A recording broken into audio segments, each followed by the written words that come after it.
विनोद और उसकी पत्नी सविता शहर की भागदौड़ से दूर कुछ समय बिताने के लिए एक जंगल के नजदीक बने पुराने रिसोर्ट में आए थे।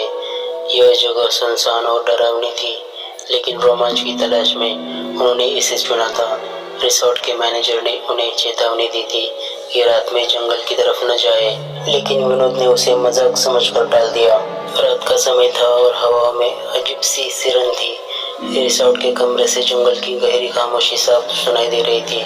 विनोद ने सविता को रात में जंगल की सैर पर चलने के लिए मना लिया। सविता थोड़ी डरी हुई थी, लेकिन विनोद के कहने पर मान गई।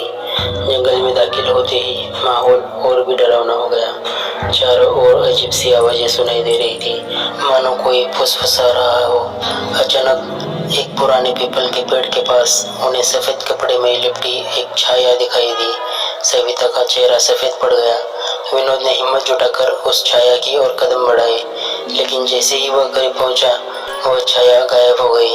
विनोद ने इसे अपनी आंखों का भ्रम समझा, लेकिन सविता की धड़कनें तेज हो चुकी थी।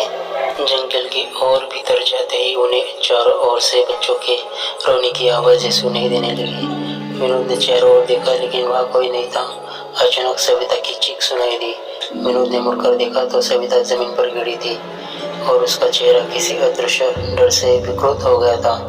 विनोद ने उसे उठाने की कोशिश की, लेकिन तभी उसे महसूस हुआ कि कोई चीज उसकी पीठ को खरोच रही है। वह पीछे मुड़ा, लेकिन वह कोई नहीं था। विनोद को लगा कि यह जंगल उनके साथ कोई खतरनाक खेल खेल रहा है। उसने सविता को लेकर वहां से भागने की कोशिश की, लेकिन उसके कदम भारी हो रहे थे, जैसे कोई अदृश्य ताकत उन्हें जकड़े हुए हो। हर कदम पर उन्हें महसूस हो रहा था कि कोई उनके पीछे है। अचानक जंगल में लगा एक पुराना घंटा बज उठा। वह आवाज इतनी जोरदार थी कि विनोद के कानों से खून रिसने लगा। जैसे तैसे विनोद ने सविता को घसीटते हुए जंगल के बाहर निकाला। बाहर आते ही वह सांसें फूलते हुए जमीन पर गिर गया।